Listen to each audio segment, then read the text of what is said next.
Hey, welcome in. Another edition of Monday Live. I'm Jason Priester of allclemsontigers.com, part of the Clemson Maven multimedia platform.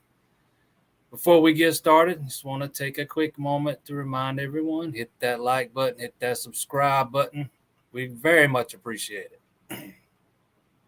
With that being said, how about this Clemson baseball team, man? They are beyond hot, smoking hot. I saw D1 Baseball describe Clemson as nuclear last week, and I tend to agree with that take. Longest winning streak among all Power Five teams. They are just on a roll. There's no other way to put it. I mean, it's really hard to describe this turnaround in words. End of March, beginning of April, this team was a postseason afterthought. We were questioning whether they would even make the ACC tournament. Now here we are. They are the fourth seed in the NCAA tournament, hosting a regional. They'll host Supers, assuming they get through their own regional. I wouldn't, not very safe to assume that, seeing as Clemson's not gotten past one since 2010, but I think this team is built a little differently than some of those other teams that failed to get out of those regionals. This team is playing with a lot of confidence. It's almost like they expect to win, and even when things aren't going their way, it's almost, it feels like they have that amount. They have so much confidence right now. They know something's going to go their way. They know they're going to get a break, or they're going to get the opponent's going to make a mistake and they're going to pounce on it, or they're just going to come back and beat you straight up. Kind of like what we saw in Raleigh yesterday, down to Miami. It kind of looked like that winning streak was going to end there for a few innings. Then they have the big explosive inning. You get the home run from Will Taylor, get a home run from Riley Bertram, and, they just explode for a big inning, going to win 11-5. And going back to that Riley Bertram home run, I've been covering this team all season. This is a guy. He had only hit 2 home runs ever before this season, both at Michigan. This was his first at Clemson. Hits them, fairly regularly from what I'm told in batting practice. And, it was a home run all those guys were waiting on. They've been waiting on Riley to hit one all season long, and he finally delivered in a big-time moment, man. You just can't say enough about that kid. He has been a big part of this turnaround. And, Eric Backus even said it in his post-game presser yesterday after the championship game that it wouldn't surprise me to see Bertram on this staff at some point in the future. That is how highly Eric Backus thinks of him. So we move on to regional play. Clemson's going to play Friday at 1 o'clock. They're in a regional with Lipscomb, Charlotte, Tennessee. I've seen a lot of fans griping about this being a difficult regional. I mean, it's not the easiest, but I don't think it's the hardest either. I think Clemson got a pretty decent draw here. If you go look at Tennessee and kind of dig into them a little bit, we're talking about a team that's 4-12 away from home. Their biggest claim to fame on the road is beating South Carolina in Columbia, taking 2 out of 3, if I'm not mistaken, against a Gamecock team who has really hit the skids over the past month of the season, dealt with a lot of injuries, some other things going on there, just haven't played very well lately. I just don't see. Don't get me wrong. I'm not saying Tennessee's not any good. They are.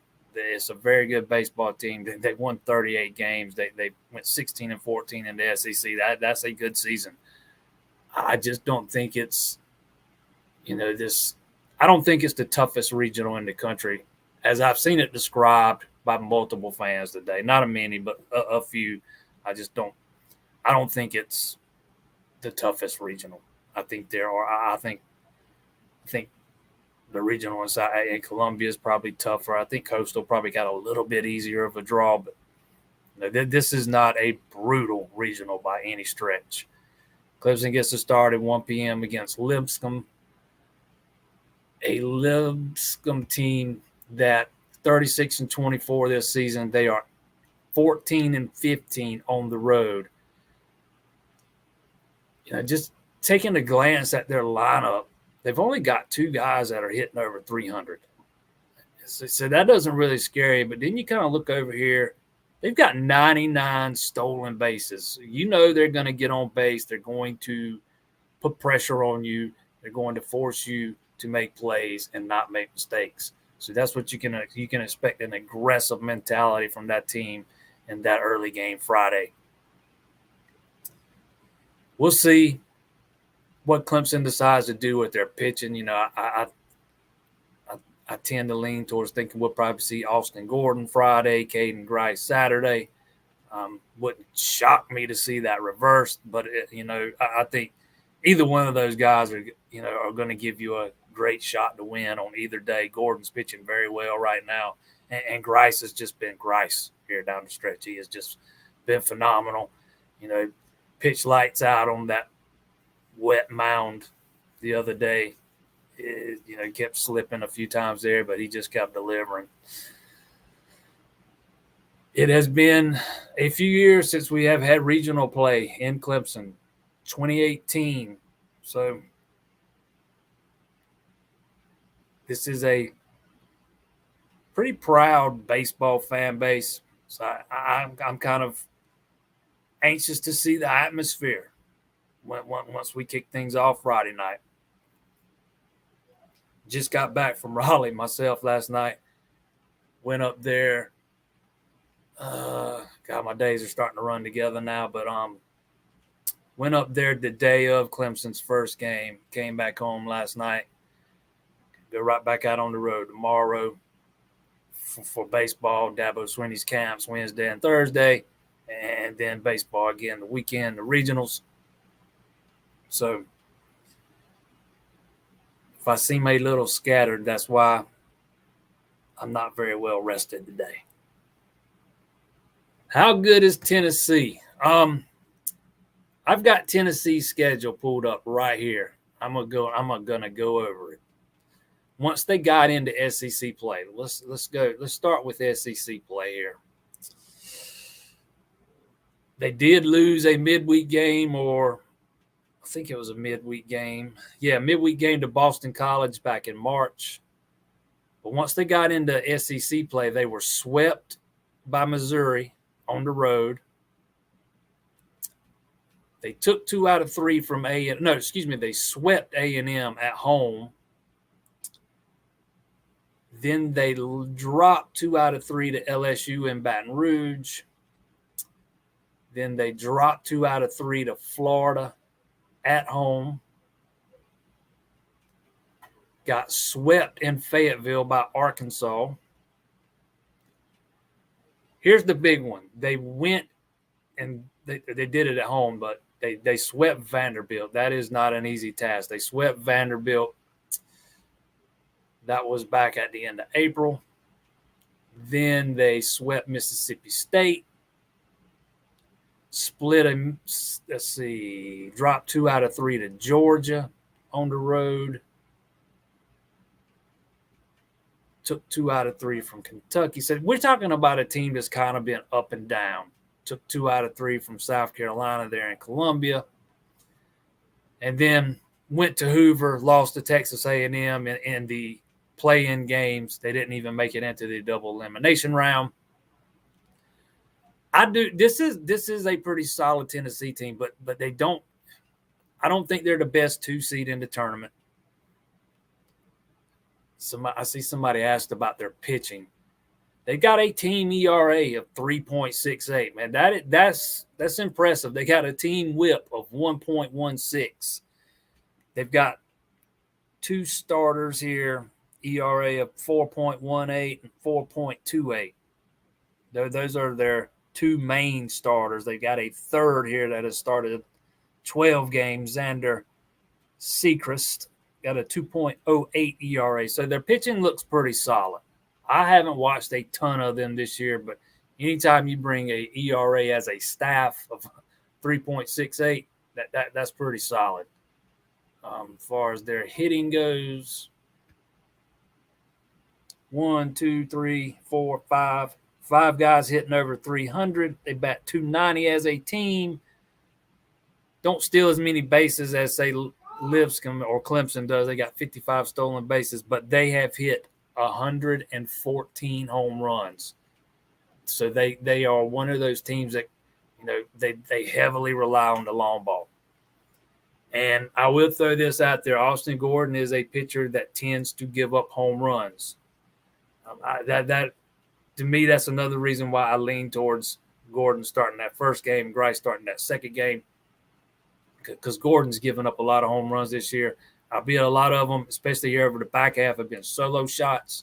But he's given, I want to say, this is right off the top of my head, but I think it's 18 home runs this season. It's by far the most of anybody on the staff at Clemson.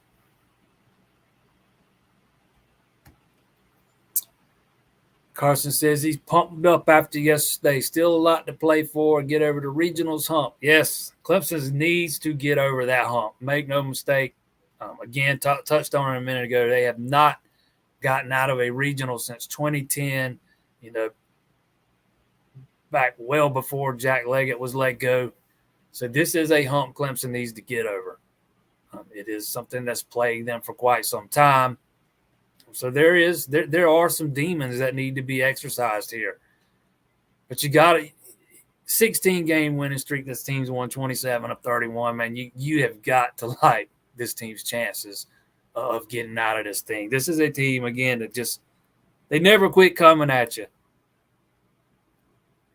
You can't, the lineup 1 through 9, it is solid. You don't overly rely on the long ball. You got Amick and Grice who can give you the power. But those other guys, that they're not known for hitting lots of home runs. They just get on base. There's a lot of speed in this lineup. When they get on base, they're very aggressive. They steal a lot of bases.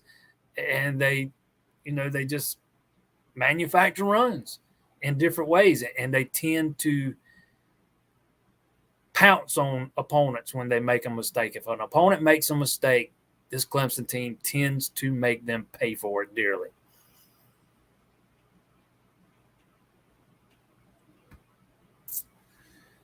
What are the chances Will Taylor will have 2 national championship rings? He's got to get 1 before he can get 2. So, I don't know. He's one of the few players that have won multiple ACC championships in different sports in the same year. I think there were only 1 or 2 that did it before him. Don't hold me to that. But as far as having 2 national championship rings, we'll talk about that after he gets the first.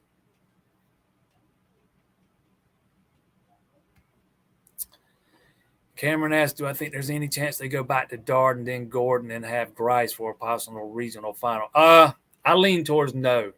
You can't. I think we would see a similar setup to what we saw in Durham. Not counting that first game when it was, rather meaningless. They didn't have to win to move on. That first game against Virginia Tech, they kind of treated it like a midweek game and started the freshman Joe Allen. I think we'll see them handle this kind of like they did the ACC tournament. I think we're going to see Gordon, Grice, and then go from there. I don't think you can hold Grice that long, especially if you drop the first game and go into the loser's bracket. You have to throw him the next day if you didn't throw him that first day. That's why I think Grice is your day 2 guy, Gordon's your day 1 guy. But that's just me. I haven't heard anything either way. I just lean towards thinking that's the way they'll go. And Darden, I know Darden didn't go deep into the game yesterday there against Miami. They had a very quick hook on him, very quick. He didn't make it out of the 3rd inning, but he'd only give up like 3 hits. But they were starting to hit him a little bit. He's kind of been up and down this year, but not atypical for a freshman. The atmosphere against UNC 2 weeks ago was any indicator. I would say it's going to be even more electric this weekend. Yeah, the only downside is playing that 1 o'clock game Friday. We'll see how many people are able. We'll see how many people play hooky from work that afternoon and roll into Doug King's more early Friday. But yeah, there would the atmosphere was electric that weekend. The Tar Heels were in town. Kind of felt like a regional. This turnaround this team has been on, it's made going to the ballpark fun again. And we haven't seen meaningful baseball on this level this late in the season in Clemson in a few years now. And it's made what I do rather enjoyable. How do we feel about the 1 p.m. start? 7 out of 16 host teams have elected to go with the early start. Although this will likely affect the crowd, it will give us more rest time. Yeah, that's kind of the way I tend to look at it that way. I don't know if the school has any say at all or a little bit of say, or do they get to say whether they prefer to play the early game or not, or the TV networks decide that. I don't know exactly how that works. But if it was me, I would probably tend towards saying, hey, I'll play that 1 o'clock game and give me a little bit more time for my guys to rest up, recuperate, and go back at it on Saturday. But to me, it's a distinction without a difference. The only thing about Clemson, for whatever reasons, slotted to play on ESPN Plus, and the Tennessee and Charlotte game slotted for ESPNU. To me, that's a little bit of a slight. But I say that, I say on the surface it's a little bit of a slight. I don't have all the viewership numbers in front of me. I don't have ratings in front of me. Networks are going to put the games on that they think are going to draw the most eyeballs. So something tells me there's a reason why they did it that way. I don't know. ESPN Plus is a subscription service. Maybe they think they can drive some new subscribers to that service by putting Clemson on ESPN Plus. But a lot of these games over the next couple of weeks are going to be on ESPN Plus. So brace yourself for that. A ton of them are going to be. They're not going to be all available through the app like they have been in years past.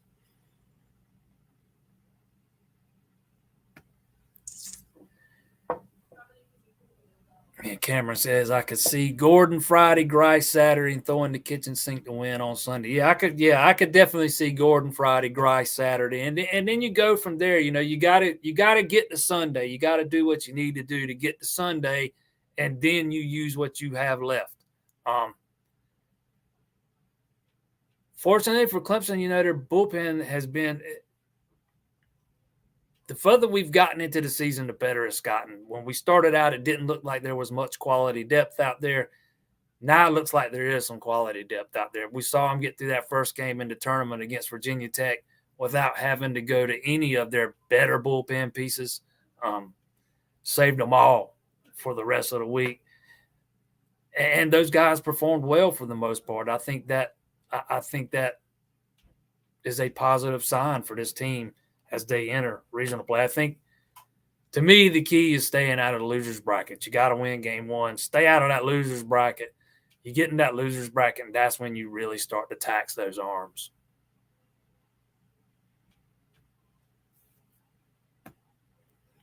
Great baseball weekend. Tough matchup against Oklahoma. How are we looking for the – all right, I'm going to hold this one. We'll come back to this one. We'll get to recruiting in a minute.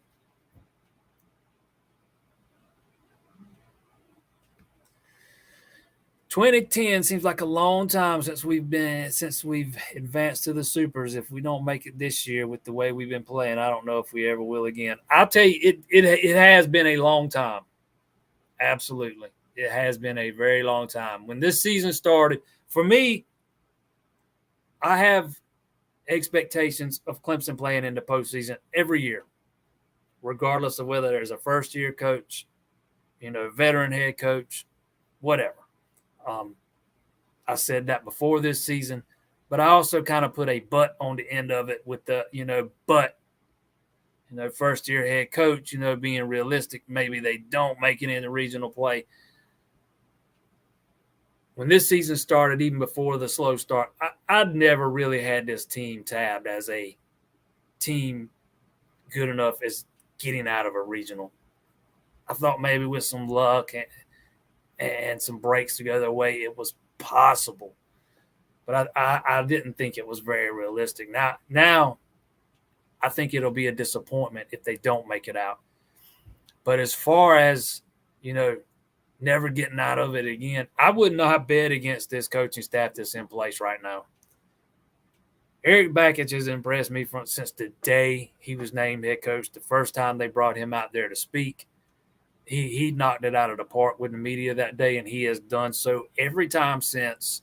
He is so impressive. His approach to coaching and how he handles his team is it's the blueprint for how every coach should handle a baseball team. And I think the results are speaking for themselves. It took, 5-6 weeks for it to really get going. It took them a little while to figure out the right roles for the right guys, particularly with the pitching and in that bullpen. And once they really settled on roles for some of those pitchers, to me, that's when this thing really started to turn around and inserting Billy Hammock into that lineup. But if they don't get out this year, I definitely would hold off on burning the Clemson baseball gear and all that stuff. Don't bet against this coach, man. It would not shock me to see him. It would not shock me if Eric Bakich is not the guy to bring that ever elusive baseball national title to Clemson. I think he is that good. Clemson keeps hitting the ball like we have, we would be in Omaha. Hey, I'm telling you, there is not an easy out in this lineup right now. Even, Jack Crichton, who took a while to get going, got off to a very slow start. He's hitting the ball well now. Riley Bertram has just become a spark plug, kind of similar to Canarella. Will Taylor is very quietly, nobody's really talking about it a lot, but he has had a sensational season. So, yeah, there is no easy outs in this lineup. Blackwell struggled a little bit in Durham, but he has been as consistent as they come all season long. No easy outs in this lineup. They keep hitting the ball the way they have been. They will definitely be a hard out.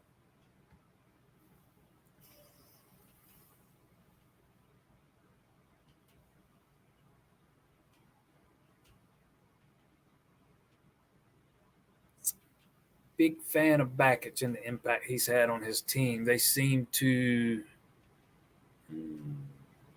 rely on his demeanor. They don't get too high or too low. Yeah, I agree with that, man. He's talked about this a lot, how this team's been real good about, bringing things back to the center is how he says it. And to me, that's kind of the same thing. It's not getting too high, not getting too low, keeping everything centered and not getting overly emotional. He talked a little while ago about them playing with an edge, on the edge, and I think they have done a remarkable job of staying right on that line and not crossing over, of going over that edge. They're right there on that, right there on the line, playing on the edge. I thought he put it perfectly, playing on the edge with an edge, and that to me, that's exactly how this team's played for the past 6 weeks. Any updates on Rob Hughes or Casey Talent being available this weekend? I was told Casey Talent had an MRI the day after he came out of that game against North Carolina. Was it? I think it was North Carolina. And they got all good news. Bakich said that weekend that he should be ready to go for Durham. Obviously, he didn't pitch in Durham. 99.9% sure he wasn't dressed yesterday. Don't hold me to that. I think I saw him and he wasn't dressed yesterday, so maybe he wasn't available. Hughes, I'm trying to remember what Bakich said after the game when Hughes came out the other night. They didn't think it was anything serious. So I assuming that is the case, I would expect both those guys to be available for regionals. But baseball coaches, they don't always put everything out there regarding injuries. Sometimes they like to keep that stuff out of the public, and I totally understand that. So take it with a grain of salt.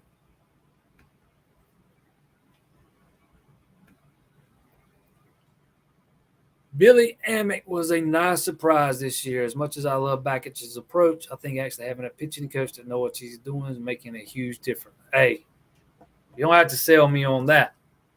I think there is a night and day difference with these pitchers. The holdover pitchers that have been here, last year before, whatever, compared to now. I think there's a night and day difference. And I think the reason is Jimmy Ballinger. He's one of the best pitching coaches in the country. Make no mistake, his reputation precedes him, and he has done a masterful job with his pitching staff. Just look no further than Nick Clayton, a guy that started kind of an afterthought. He was a starter at one point a couple years ago, was kind of an afterthought by the end of last season. Now he's a key cog in that bullpen.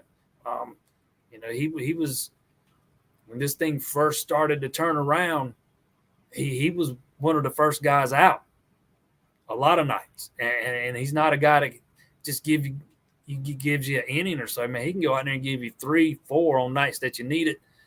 It's just been amazing what they've done with him. And there's some other guys too. It's not just Nick Clayton. I don't know if they've necessarily tweaked anything with Grice's mechanics or his delivery or anything. It kind of looks like maybe they did, but I don't know that for sure. But he looks like a different pitcher compared to what he was his freshman year. His velocity's way up. He's sitting 91, 92, 93 consistently now when he was barely hitting 90 as a freshman and sophomore. But he didn't pitch much as a sophomore. But those are just two examples. But Jimmy Ballinger has had a heck of an impact on this team. Absolutely.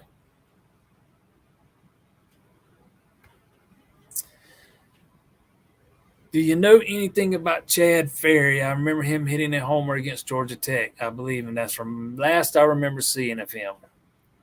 Ironically, or interestingly enough, it was Chad Ferry who got hit by a pitch in a game. He had to come out, and Billy Amick was inserted. And that's when Amick started to kind of take off. And that's why you haven't seen Ferry since, because of Billy Amick.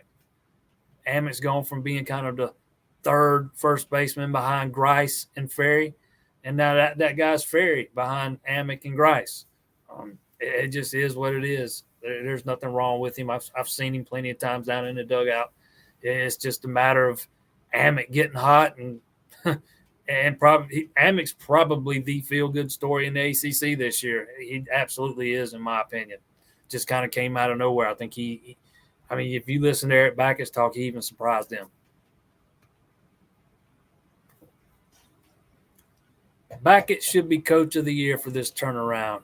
I was hoping they would play Wake Forest and knock them off. Yeah, hey, you weren't the only one that were hoping they were going to get another crack at Wake Forest. I have heard that said. I had heard that said quite a few times over the weekend.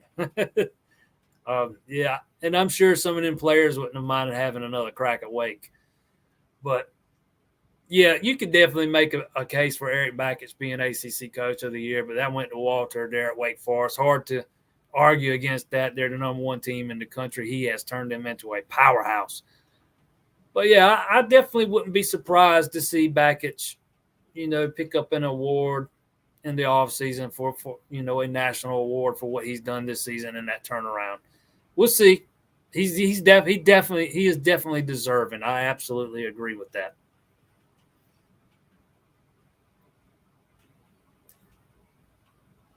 All right. I will tell you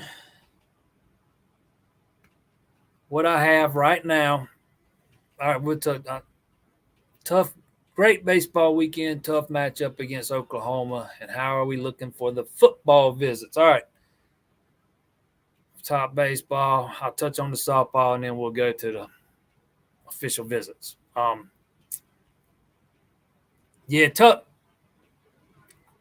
I don't even know what to say about that softball loss the other day, man. Just heartbreaking. You get up on that Oklahoma team late. You bring Cagle in there, and you expect her to be able to shut the door on those guys, and they are just so good. That's how good they are, man. She just couldn't do it. They come back and tie it up and win it in extras. Just heartbreaking fashion. I think that was the most runs anybody scored on them all season long. So, I mean, there are a lot of things for this softball team to be proud of, that what they accomplished this year.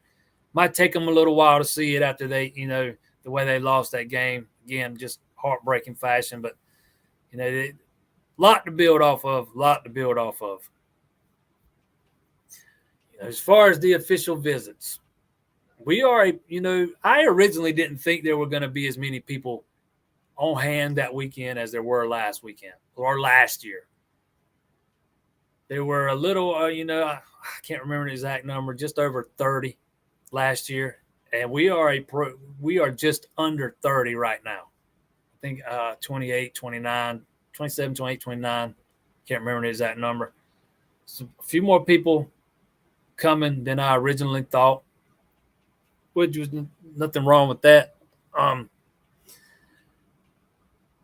I'll tell you who I got. The only thing, no quarterbacks on. I don't have any quarterback on the list, but I'll tell you who I do have on the list here.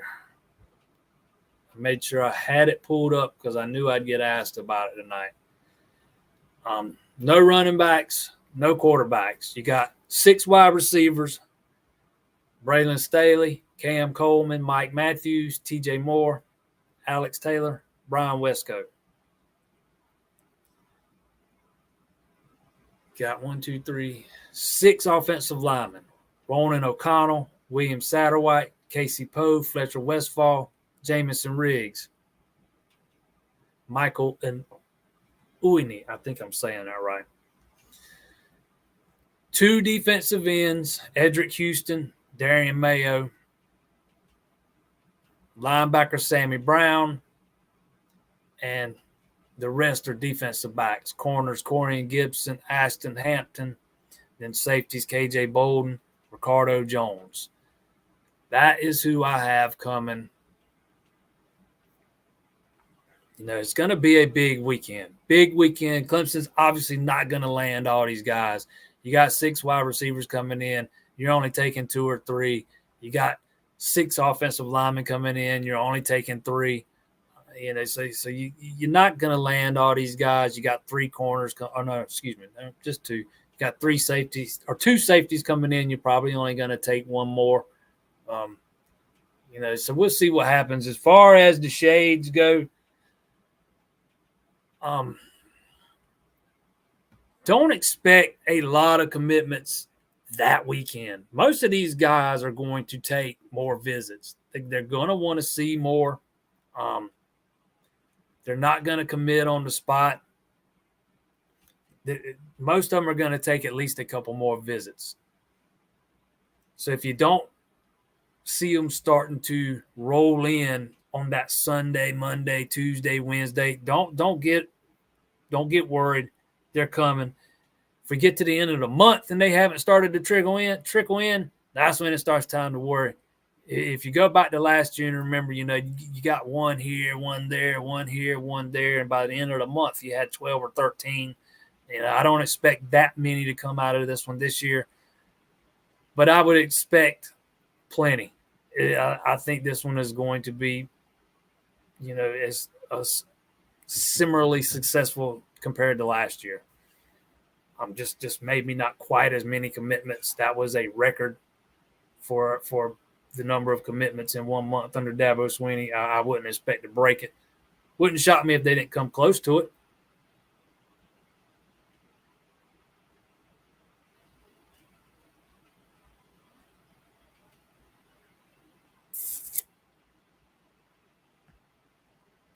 How do you feel about our chances with Mike Matthews and Alex Taylor?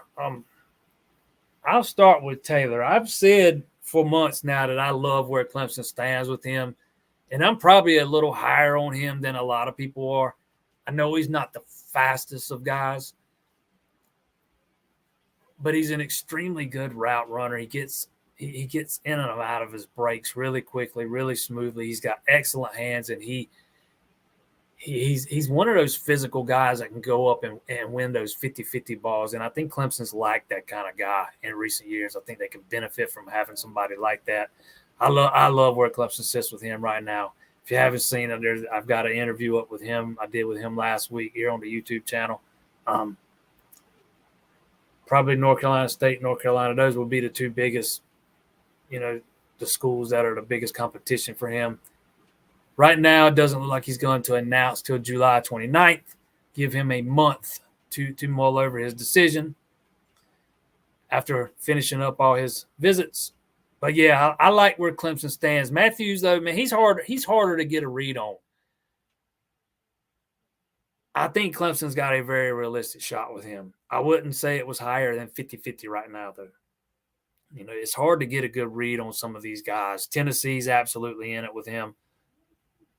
Just going to have to let him take some of those visits and see where we are after that, because Clemson is going to put its best foot forward this weekend. They are going to make their pitch to all these guys like they have yet to make it. They're going to try to set the bar extremely high and make all these other schools meet that bar when these kids go on, visits after they leave Clemson. But so to put it simply, I think Clemson's in solid shape with Taylor. We'll see on Matthews. I would say no better than 50-50. But that, I do think Clemson's wide receiver class comes from the 6 guys that will be in attendance that weekend. It's just a matter of which ones they land. I don't think the board's going to have to expand. We want Houston. Hey, I think Clemson needs a big-time end in this class. I like the ends they took in the last class. Don't get me wrong. I think they need another big-time end in this class. And Edric Houston will be that guy. He is a very gifted pass rusher. Big, long, athletic, and fast. Man, is he fast. Going to be hard to pull him out of Georgia. But I'll say what I said last week. He was at, I can't remember the number. It was 2 or either 3 different Clemson games last year. He's been back in the offseason already. There's something that keeps bringing him back. And a lot of times when there's something that keeps bringing guys back that many times, Clemson tends to win on those guys. We'll see. We saw how many those guys Clemson pulled out of Georgia last year. We'll see if they can pull him out of Georgia. I mean, it's certainly not over by any stretch, but I think they are absolutely in it.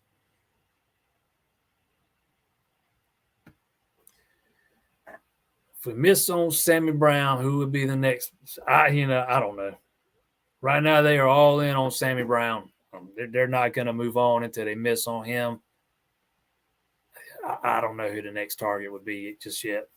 I could throw a bunch of names out there that I don't have them written down, but there are several candidates, but I have no idea who it would be.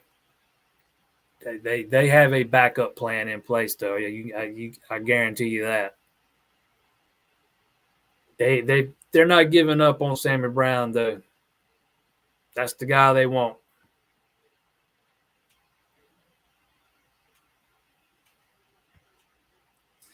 Brady says 6 will commit before the end of June.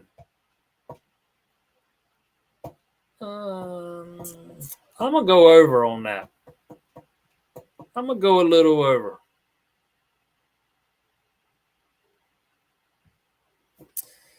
Nuke wasn't that fast either. We need that speed guy to take the top off, but we also need those big wide receivers like me or Mike to make those 50-50 balls, 80-20 balls. If you listen to Alex Taylor talk, he says that's what he does. He can turn a 50-50 ball into 80-20 balls. I'm telling you, I like that kid.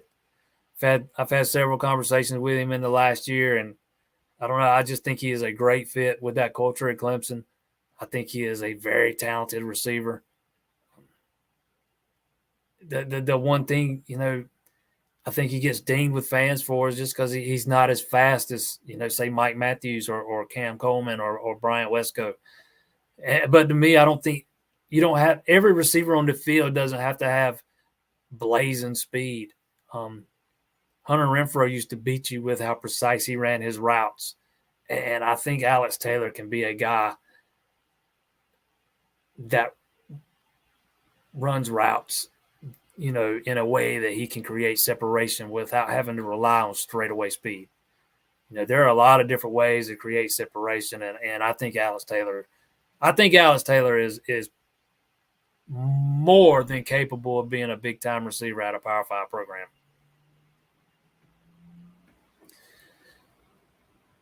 What we need the most is just for our current wide receivers to stay healthy. Yeah, that's a big bullseye right there. You absolutely have to. If Beaux Collins and Adam Randall can't stay healthy this season, Clemson's in trouble. Clemson is in trouble. They need both those guys, and they need them healthy all year. We have yet to really get a good look at what Adam Randall can do because he tore his ACL, and I don't think he was ever fully healthy after he came back. He had a hand injury, and it didn't look like he ever had full trust in that knee. But, he's since had another procedure done on his other knee. Nothing major, just cleaning some stuff up. But they need him healthy, and they need Beaux Collins to not only stay healthy, they need him to take that next step in his development. I still maintain that Beaux Collins can be an elite wide receiver at Clemson. He's just got to want it. And if he wants it, he'll be one. It's all up to him. It's in his hands. But, yeah, he's got to stay healthy first and foremost.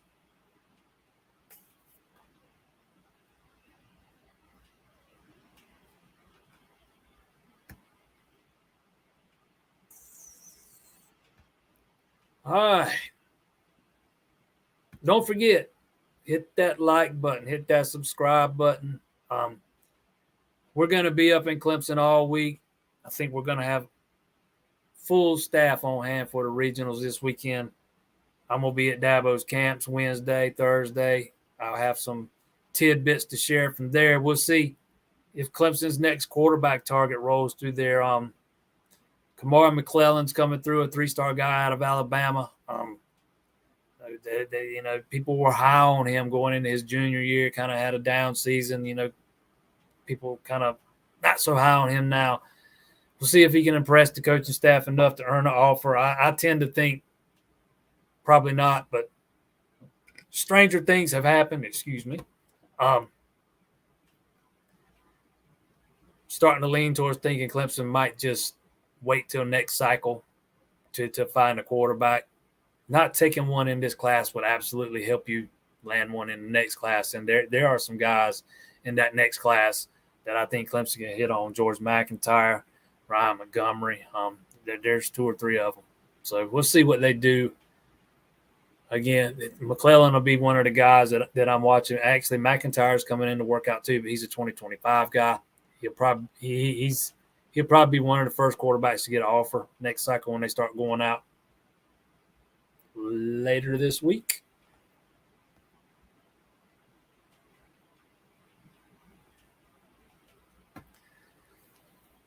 Clemson basketball looks to be in good shape with PJ back. Yeah, they if PJ didn't come back, that would have been a disaster. I never doubted he was coming back. He had to go test the waters and go through the combine and see some of the areas he needed to improve in. But I never thought he was a guy that was gonna leave. I know he loves it at Clemson. I know he's got a girlfriend there. I think I assume she's still there. Anyways, I'm not sure if she's graduated or not. But I know he loves it at Clemson. But he's always struck me as a 4-year guy. And you could tell by the way Brownell kind of recruited the portal that they were expecting him back too. They recruited a couple big guys to come in and compliment him. No one to actually come in and take his spot. But, yeah, hey, this should be a tournament team next year. No excuses.